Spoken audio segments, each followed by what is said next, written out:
Ageu capítulo 1.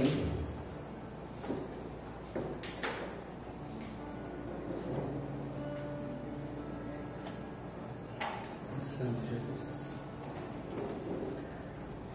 Ageu capítulo 1. Pode colocar NVI, tá tudo. Eu vou ler do 1 até o 12. A palavra de Deus diz: no primeiro dia do 6º mês do 2º ano do reinado de Dário, a palavra do Senhor veio por meio do profeta Ageu ao governador de Judá, Zorobabel, filho de Sealtiel, e ao sumo sacerdote Josué, filho de Josadac, dizendo: assim diz o Senhor dos exércitos, este povo afirma, ainda não chegou o tempo de reconstruir a casa do Senhor. Por isso a palavra do Senhor veio novamente por meio do profeta Ageu: acaso é tempo de vocês morarem em casa de fino acabamento, enquanto a minha casa continua destruída?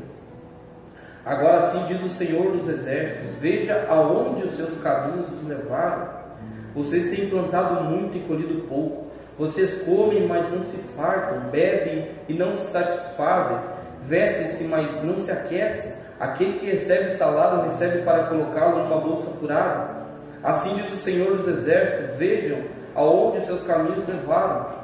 Subam para o monte, tragam madeira, construam um templo, para que eu me alegre e nele seja glorificado, diz o Senhor. Vocês esperavam muito, mas eis que veio pouco, e o que vocês trouxeram para casa eu dissipei como um sopro. Por que o fiz? Pergunta o Senhor dos exércitos. Por causa do meu templo, que ainda está destruído, enquanto cada um de vocês se ocupa com a sua própria casa. Por isso, por causa de vocês, o céu reteve o orvalho, a terra deixou de dar o seu fruto.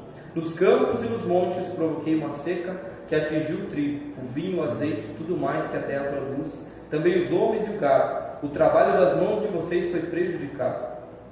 Zorobabel, filho de Sealtiel, o sumo sacerdote Josué, filho de Josadac, todo o restante do povo obedeceram à voz do Senhor, seu Deus, por causa das palavras do profeta Ageu, a quem o Senhor, o seu Deus, enviara, e o povo temeu o Senhor.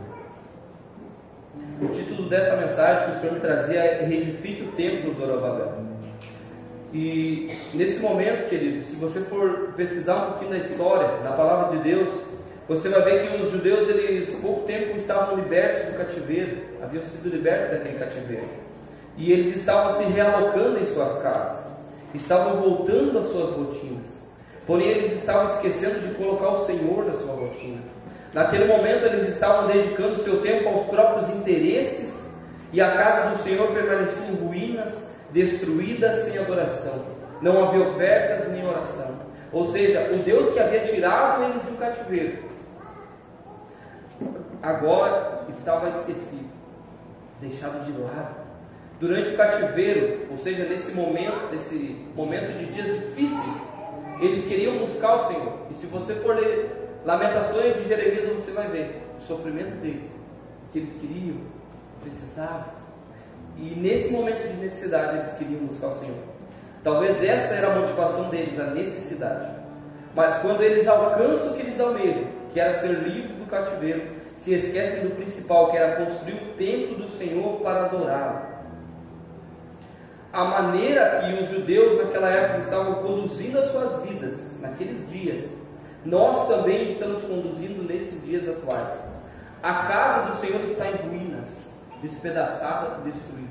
E eu não falo de um templo físico, mas de um templo espiritual. Porque a palavra de Deus fala em 1 Coríntios 3,16 que nós somos casa, morada do Espírito de Deus. Amém? Glória a Deus. E Gálatas 5,17 fala que a carne ela guerreia contra o Espírito. Ou seja, há um homem espiritual e há um homem territorial, irmãos. E este homem espiritual está em decadência, em contínua decadência, a cada dia que passa. Cada dia que passa, esse homem territorial está ganhando campo em nós, através do egocentrismo, que é o que estava acontecendo com eles. Eles estavam pensando em tudo a respeito dos seus interesses, mas o Senhor estava ficando por último na vida deles. Ou nem por último, nem lembrando do Senhor. E nós temos vivido dias assim, irmãos. Nós temos vivido dias que o homem espiritual está em decadência cada vez mais. A nossa vida está assim cada dia mais, sabe? E a preocupação do homem territorial é com a vaidade, é com patrimônios, é com investimentos, é com status na sociedade. A preocupação de um homem territorial é se ele está dando uma boa impressão para aqueles que estão ao redor. A preocupação do homem territorial é se o Senhor vai me dar o que eu tanto preciso, não para satisfazê-lo. Porque a palavra de Deus diz em Tiago que muitas de nossas orações não são atendidas, porque nós pedimos para o nosso próprio interesse. Esse homem territorial, ele pede o que ele tanto precisa, não para satisfazer o Senhor, mas para o seu próprio conforto, para que ele seja suprido. Este homem territorial tem se alegrado, se satisfazido com as publicações que ele tem postado nas redes sociais a respeito das visualizações. Ele tem se alegrado com as visualizações, com as curtidas, com os comentários. Esse tem sido o troféu de um homem territorial. Queridos, você sabe qual era o desejo e a preocupação de João Batista? A palavra de Deus fala em João 3,30. João Batista disse que ele cresça e que eu diminua. Essa era a preocupação de João Batista. Ou seja, toda a movimentação de João Batista na terra apontava para o Cordeiro, para Cristo. E ele disse naquele momento: eu não sou digno nem de desatar a sandália que está nos pés dele. E por que nós, cristãos, homens e mulheres de Deus, estamos apegados a tantas coisas na terra? Estamos voltados a tantas coisas na terra, sabe? Os nossos interesses têm que ser supridos acima de tudo. O Senhor fica por último ou nem fica. Esquecemos dele, sabe? E o Senhor ministrava isso muito forte no meu coração. E como eu li no início, onde está o teu tesouro, estará o teu coração. Aonde está, irmãos, o teu tesouro nesses dias? Aonde está o tesouro da igreja nesses dias? Sabe? Nós temos esquecido, queridos. Esquecido do que nós carregamos, do que o Senhor colocou em nós. Ele colocou o seu Espírito em nós. E nós esquecemos disso.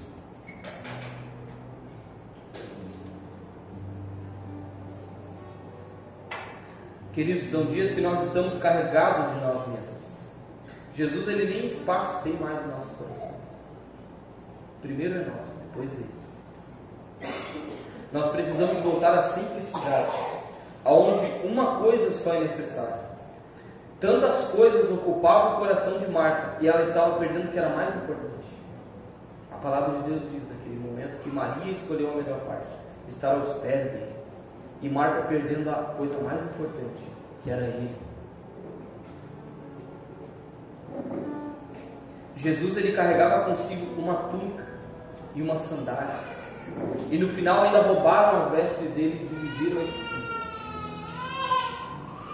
E quando nós falamos, querido, de Jesus do seu lado humano, Jesus, ele era um carpinteiro. E aos olhos humanos ele não tinha nada, irmãos. E você vê que o próprio Natanael, o seu discípulo, diz: pode de Nazaré sair alguma coisa boa? Seu próprio discípulo. Mas na sua rotina, o seu pai estava inserido todos os seus dias. Todos os dias o seu pai estava inserido em sua rotina. E o Senhor me perguntava: quanto tempo para você é só mais um domingo ou uma quarta-feira? Eu falo disso de tudo porque nós estamos aqui, irmãos. Mas você sabe que você tem uma vida com Deus lá fora. Quanto tempo faz que para você é só mais um momento, é só mais uma quarta, é só mais um domingo? Quanto tempo faz isso? Quanto tempo faz que tornou-se só uma repetição, algo monótono? Quanto tempo faz que, e se você pesquisar algo monótono, a palavra monótono significa pela ausência de novidade, algo que se torna enfadonho, maçante. Isso é muito profundo, queridos. Nós temos falhado tanto com o Senhor.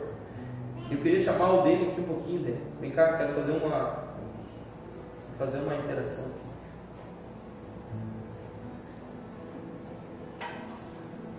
Não tem microfone, né, Rolf? Ah.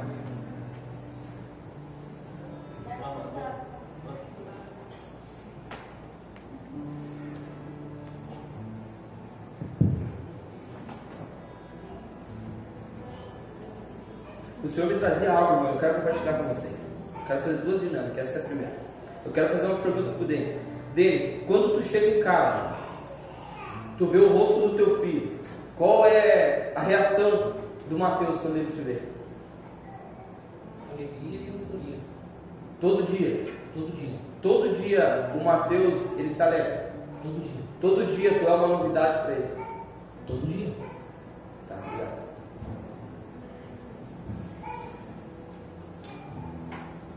Todo dia, irmão. Pro dele, o Mateus é uma novidade. Todos os dias. Para aquele filho, aquele pai é uma novidade. Todos os dias ele vê o pai. Todos os dias o pai está na casa, para ele é uma novidade. Todos os dias o pai está na casa. Para você não tem sido uma novidade. Todos os dias ele está, irmãos. Quanto tempo faz que ele não é mais uma novidade para mim e para você? É isso que o Senhor trazia ao meu espírito.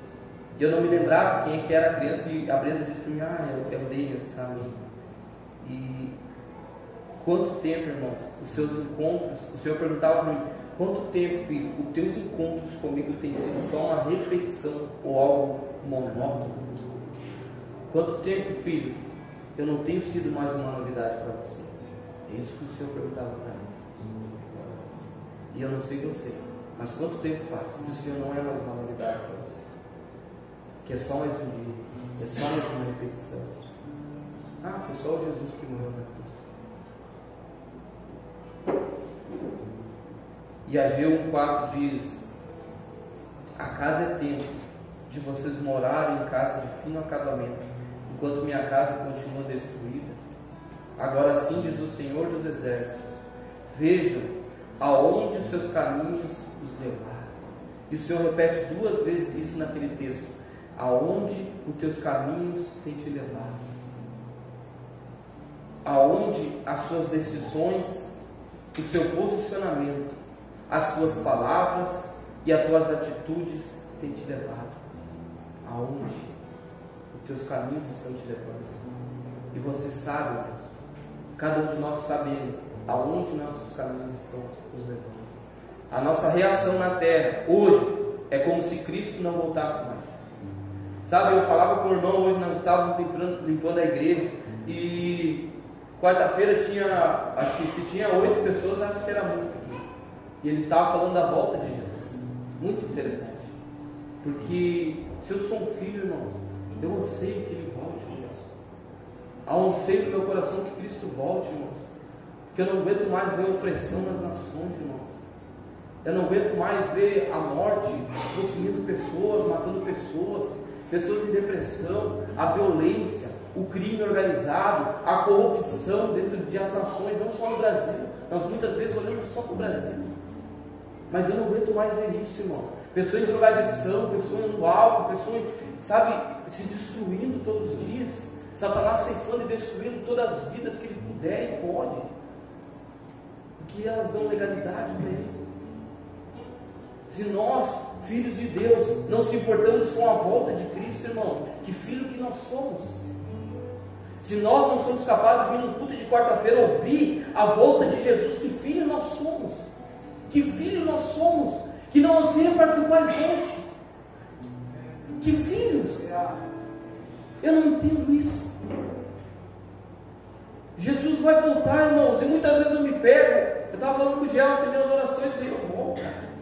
Volta logo, Senhor. Eu quero ver a terra restaurada, irmãos.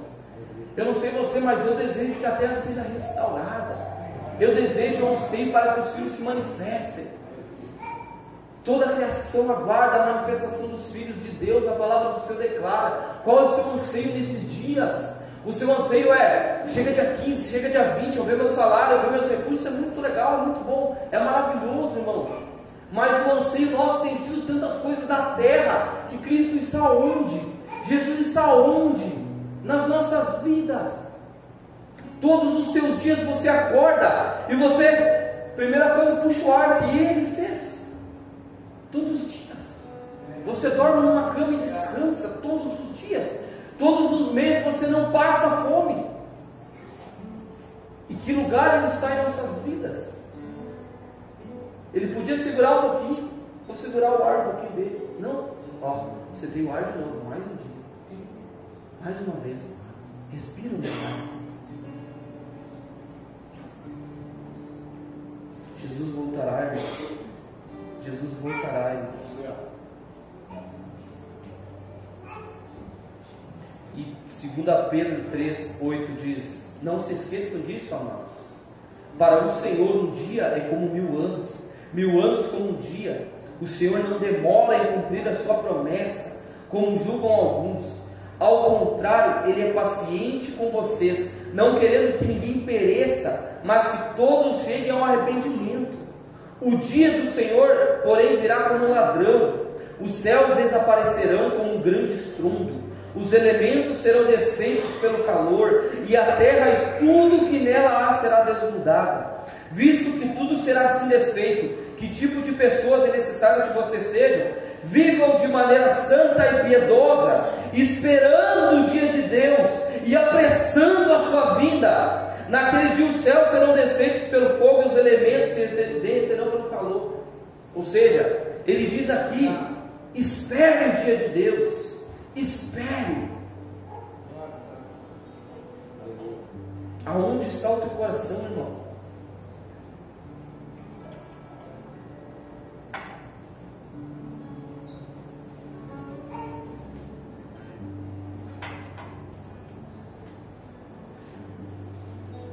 Apocalipse 2:4. Abre para mim aí, por favor. A ARA. Apocalipse 2:4.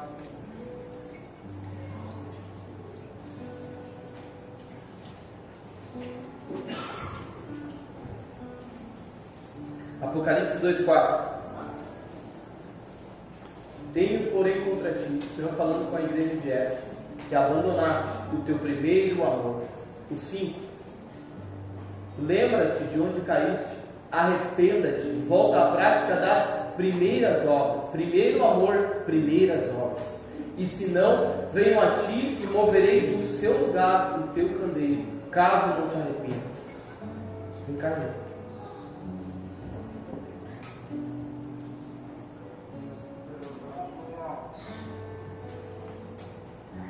Abandonaste o teu primeiro amor, volta às primeiras obras.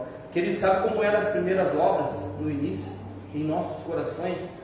Rian, cai, deita aqui. Quando o Rian estava caindo, levanta, vamos caminhar junto, bora. Ou se o Rian, pode ir lá, obrigado. Ou se o Rian estivesse no chão, vamos cá, vamos caminhar, vamos de novo. Você sabe como nos tornamos agora? O Rian está no chão caído. Pois é. Ele caiu, acho que no tênis era mais alto, o lado do pé era mais alto.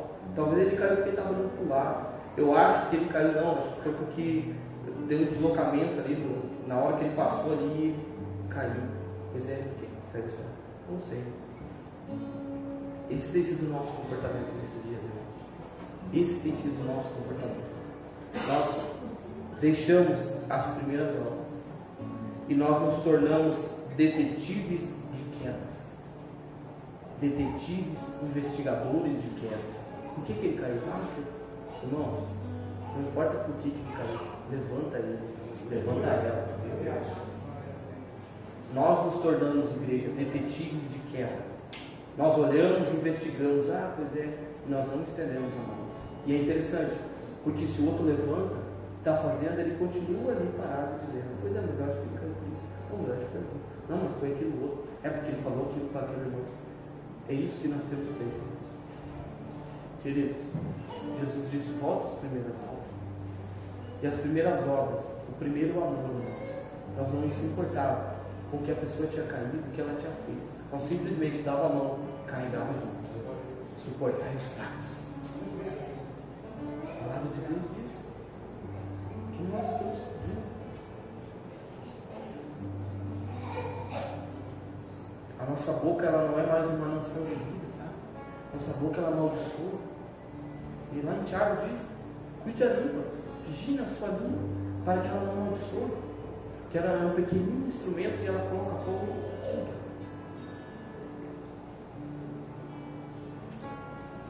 Você foi chamado para curar. Você foi chamado para ser um remédio, como o pastor muitas vezes ministra aqui. Um remédio nos ambientes que você chegar. Um remédio para o doente, aquele que está na UTI, aquele que está morto. Você precisa ser um remédio. Você precisa ser cura. Precisa ser vida. Volte às primeiras obras. Amém? Ame mais e questione menos.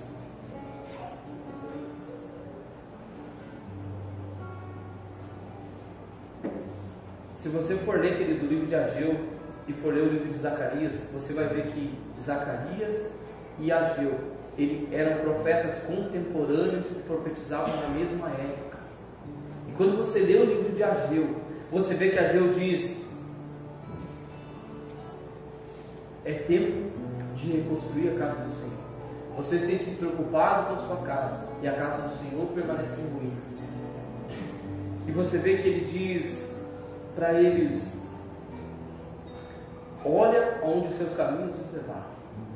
E você vê em Zacarias o que o Senhor diz para eles: diga ao povo assim, Zacarias 1:3: assim diz o Senhor dos Exércitos, voltem para mim e eu me voltarei para vocês, diz o Senhor dos Exércitos. 2 profetas no mesmo tempo declarando palavras para que eles voltassem, declarando palavras para que eles parassem de olhar para os seus próprios interesses, para os seus recursos, para as suas coisas próprias, e voltassem para o Senhor. 2 profetas pedindo para que o seu coração voltasse para Ele. O seu coração não era mais dele há muito tempo. Sabe, irmãos, nos dias de cativeiro, dias difíceis, eles queriam buscar o Senhor. Essa era a motivação deles. E estava conversando com um irmão ontem não lembro. Ele disse: cara, por que a gente, quando está no fundo do poço, toda vez que a gente chega nesse lugar, a gente chega num lugar que passa necessidade, não tem mais nada, não tem recurso, a gente volta para o Senhor. Eu falei: cara, essa é a única maneira de a gente trazer de volta, se tu não entendeu.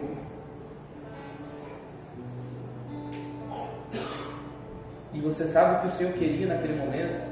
E o Senhor disse: construam um templo, vão ao monte, peguem madeira, construam um templo, para que eu seja adorado por vocês. Ou seja, o que o Senhor queria, irmãos? Queria que eles fossem gratos, que Ele desse a Ele a importância que Ele merecia naquele momento. E uma vida de gratidão, sabe que nós muitas vezes somos enganados por nós mesmos. Nós achamos que uma vida de gratidão, irmãos, todo dia levanta, obrigado. Não, irmãos.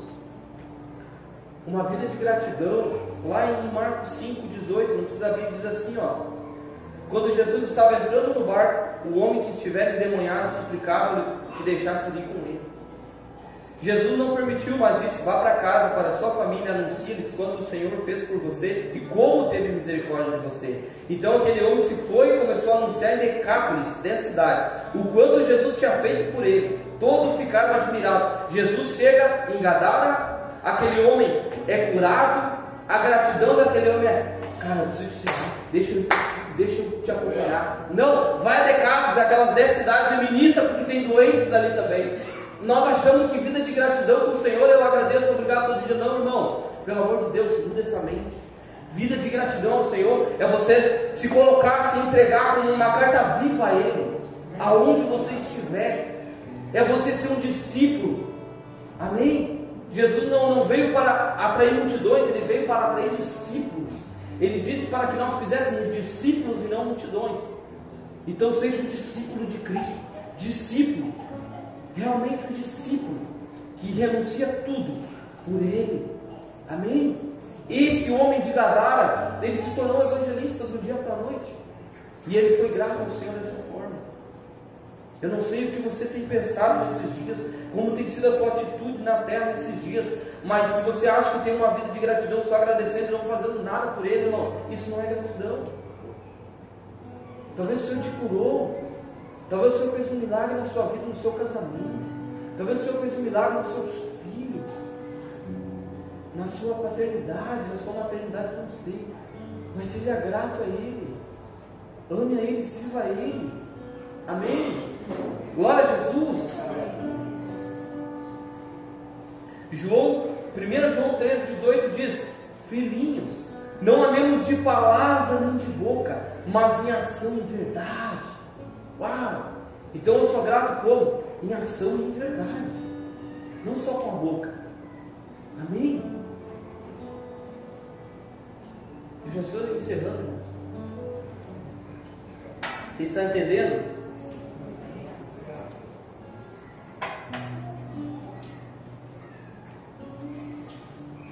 Retifique o templo, Zorobabel.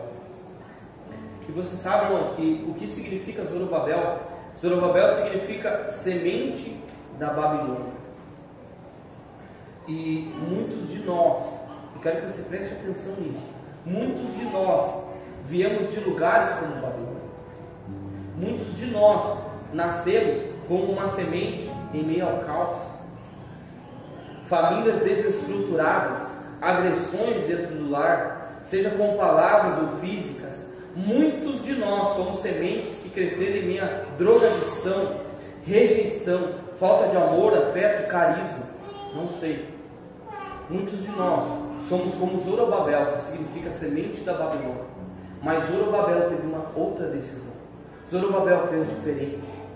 E 1 Pedro capítulo 1, 23 diz: vocês foram regenerados, não de uma semente perecível, mas imperecível, por meio da palavra de Deus viva e eternamente. Independente de onde você veio, foi o Senhor que morreu por sua vida. Foi o sangue dele que foi derramado em uma cruz por sua vida. Agora cabe a você fazer diferente ou não. Cabe a você decidir: eu continuo na Babilônia, eu continuo no cativeiro. Zorobabel, semente da Babilônia, fez diferente. E nós vemos lá no final. No final do texto diz assim, Zorobabel, filho de Sealtiel, o sumo sacerdote Josué, e o sumo sacerdote Josué, filho de Josadac, e todo o restante do povo obedeceram a voz do Senhor seu Deus.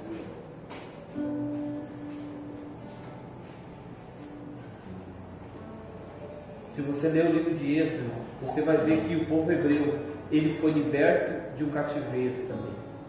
Você vai ver que quando você começa a ler os próximos capítulos ali, depois daquela libertação do cativeiro, quando eles começam a caminhar no deserto, você vê tantos milagres do Senhor fazendo. Você vê maná, pão, do nada aparecendo no deserto. Você vê carne, codornizes ali aparecendo para eles comerem.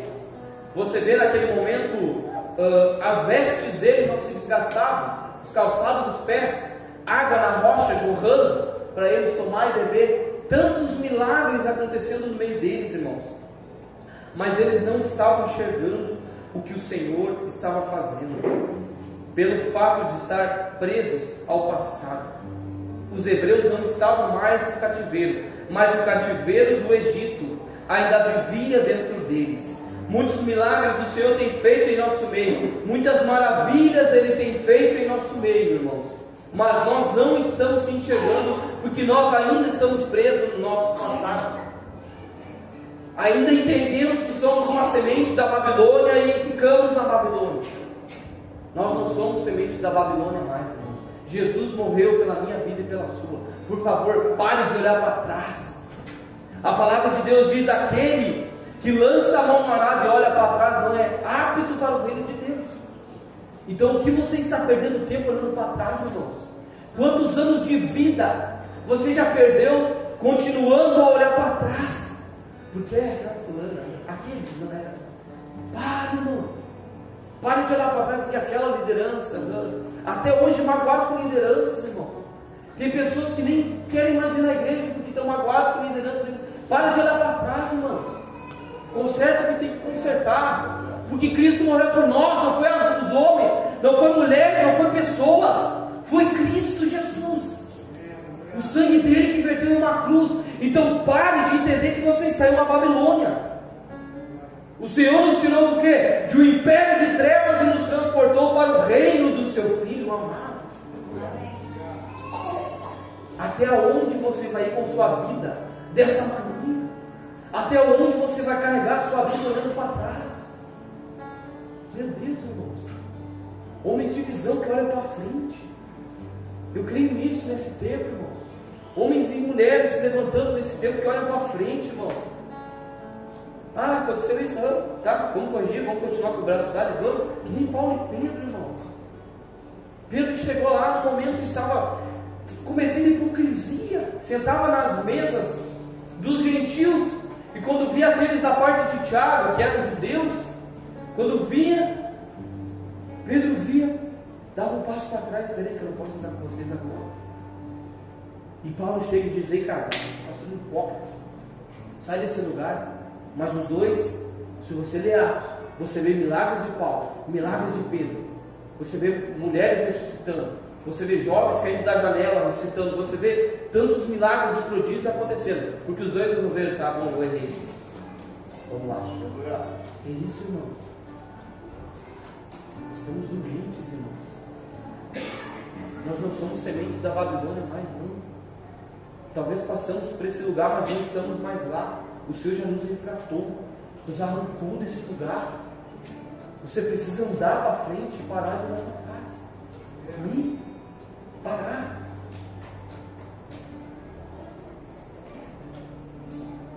Se desprenda do seu passado, irmãos. Amém? Um momento que o meu irmão ele pediu ajuda, que ele precisava se internar em um desafio jovem, eu olhei bem para ele e disse: cara, olha o teu estado que tu está, guarda isso na tua memória. Ele chegou lá tremendo, ansiedade, crise de ansiedade. Ele sentou naquele sofá e o Senhor foi me ministrando para mim que eu devia falar para ele. Eu disse: olha o teu estado. E ele olhou para ele e disse: guarda na memória isso, porque tu nunca mais vai ser desse jeito. E queridos, é isso que nós devemos guardar. O que nós éramos, talvez você seja hoje. Você dizer: cara, esse jeito eu nunca mais vai ser. A partir de amanhã será diferente. Com a minha casa, com a minha esposa, com meus filhos, será diferente da casa do meu pai, ou da minha mãe, ou da minha parentela. É isso que nós precisamos fazer. Guarda a fotografia. Eu era assim, mas olha só o que Cristo fez em minha vida. É isso, irmãos. Você não é semente da Babilônia mais. Você é filho e filha de Deus. E filhos e filhas de Deus precisam ter o caráter de Cristo, precisam carregar Ele aonde for e aonde pisar. Amém? Amém. Glória a Deus. Então Zorobabel ele atende a voz do Senhor naquele momento, irmãos, e o templo começa a ser construído naquele momento, começa a ser edificado naquele momento, e há um grande júbilo, uma grande alegria no Senhor, no coração de Deus naquele momento, porque a sua obra continuou. Homens espirituais e homens territoriais. Eu não sei o que você tem alimentado nesses dias. Eu não sei que homem ou que mulher está vivendo aí. Mas por favor, entenda nessa noite, irmão. Você precisa se colocar nesse lugar, irmão. Dizer: sim, Senhor, eu entendi o que o Senhor está falando comigo. E eu de agora em diante quero ser um homem ou uma mulher espiritual. Muitas vezes nós deixamos o Satanás, ele arma cilada. E nós sabemos todas as ciladas que ele arma, porque ele sempre vem no mesmo lugar, irmão. E nós continuamos caindo no mesmo lugar, sabe? Continuamos dando legalidade, porque ele não tem legalidade, isso você dá. Então entenda nessa noite, irmão. Seja um homem ou uma mulher espiritual de Deus nos ambientes que você estiver. Faça a leitura do ambiente antes de julgar a pessoa, antes de apontar o seu líder, antes de apontar o seu encarregado, ou aquela pessoa que está perto de você nem sabe o que ela está passando. Faça a leitura do ambiente. Quando você chegar profeta e profetiza do Senhor, você tem que ser profeta. Amém? Glória a Deus. Faça a leitura dos ambientes. Talvez dentro da sua casa, a partir de hoje, você vai ter que se reposicionar, mudar a estratégia, vai ter que começar a fazer leitura, chegar: espera aí, não, mas tem coisa errada, meu marido ainda não é convertido, então eu preciso ser uma mulher espiritual. Ah, mas a minha mulher não é convertida, eu preciso ser uma mulher espiritual. Amém? Glória a Jesus. Eu queria deixar essa palavra no seu coração, irmãos. O Senhor ele trazia isso no meu coração, que nós precisamos, como Zorobabel, reedifique o templo. Retifique o templo que está destruído.